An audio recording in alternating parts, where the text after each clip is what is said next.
The third supplementary question will be asked by the Honourable Thring. Thank you, Honourable Deputy Speaker. Minister, I've consistently said that the key word in the just energy transition is the word just. Clearly, the decommissioning of Komati Coal Power Station at the height of load shedding was not just because of the devastating consequences that it had on the broader community. Minister, you've correctly said that we do not have a coal problem but an emission problem. Some would like for us to stop using coal and to send our highest quality coal to them, but I'm glad that your office has confirmed that this is not your plan and that coal will continue to be a part of the plan for SA energy security.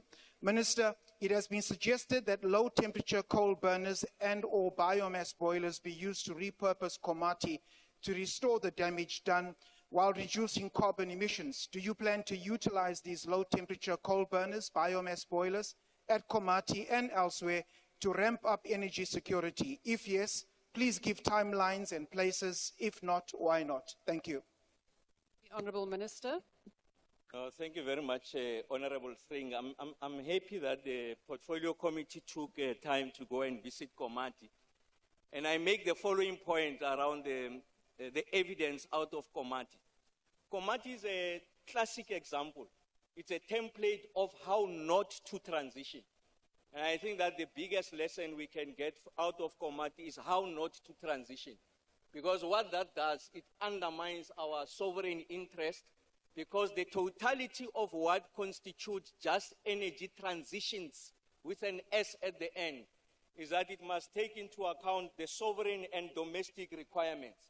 And in our instance, it's not just the availability of the electrons on the grid, it's also the socio-economic impact of the decisions that we are making. So if you go to Komati, the calculus of decision-making was heavily in favor of the environmental requirements, without taking into context what are the economic impact in that geographic space of Komati.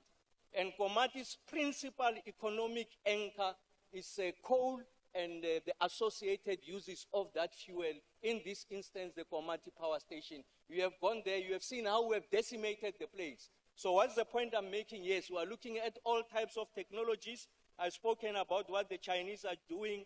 We have had conversations with the Japanese. They are able to coal-fire ammonia to reduce the CO2 levels and also the issues around air quality at levels that are significantly below the current minimum emission standards. So we're going to look at the comprehensive set of interventions. I'm not able to answer the question, what are the timelines? Like I said, we're having a conversation with the Chinese the whole of next week in China. We have done that with the Japanese, and then we'll come with an engineering solution that answers energy security and the socio-economic requirements. I want to repeat, Thank we don't you, have a Honourable coal Minister. problem, Your time has we expired. have an emissions problem. Thanks, Honourable Thring.